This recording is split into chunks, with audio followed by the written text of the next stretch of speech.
छी अपने सबके मिथिला संस्कार पर स्वागत करै छी। अपने सब ले विजयादशमी के किछ बात लऽ के एलहुँ हँ। आब तऽ देख लेब, लेकिन देखू रखै छी कोनो चीज तऽ महत्वपूर्ण बात रहैए तखने अपने सब लगमे रखै छी, ओना नहि रखै छी। देखियौ विजयादशमी, विजय प्राप्त, ओहि दिन रावण पर जे छथिन से राम विजय प्राप्त केने छथिन। ओहि दिन रावण पर राम विजय प्राप्त केलखिन। एम्हर माता दुर्गाके जे छनि से विदाइ होइ छनि।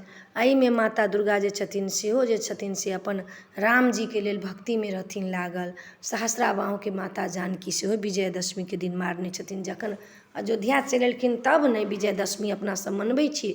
ओहि दिनके दोसर सालमे माता जानकी जे छथिन से सहस्राबाहुपर विजय प्राप्त केने छथिन विजयदशमीके लऽ कऽ। एम्हर जे छथिन माता रानीके युगमे, सतयुगमे, जखन माता रानी सब राक्षसके मारऽ लगलखिन तही दिनमे विजयादशमीके विजय प्राप्त केने छथिन। सब राक्षसके मारिकऽ विजय प्राप्त कऽ कऽ तखन जे छनि से दुर्गाके विसर्जित होइ छनि। ताहि लऽ कऽ विजयादशमी छनि। एहि दिनके महत्व छै, जयन्ती लगाउ, टीका लगाउ, मिठाइ खाउ, सबसँ गला मिलू, नव नव कपड़ा पहिरू, विजयदशमी दिन सबसँ गला लागू जे भगवान विजय प्राप्त केने छथिन, माता विजय प्राप्त केने छथिन, हमहूँसब विजय प्राप्त करब। ककरोसँ दुश्मनी नहि, सबसँ दोस्ती राखू। सबसँ ई जवानके कंट्रोल कऽ कऽ रखबै तऽ सबसँ दोस्ती छै। एही मुँहसँ लोकके जूता खुअबै छै, एही मुँहसँ लोकके पान खुअबै छै। एही मुँहसँ हम बजै छी, एही मुँहसँ गलत ककरो बाजि देबै तऽ जूतासँ लोक मारऽ लागत।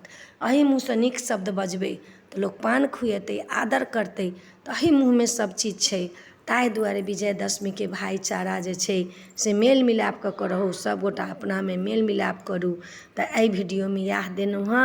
अपने सबके नीक लागत चैनल सब्सक्राइब करब, लाइक करब, कहऽके नहि बिसरब। जय मिथिला, जय माता जी।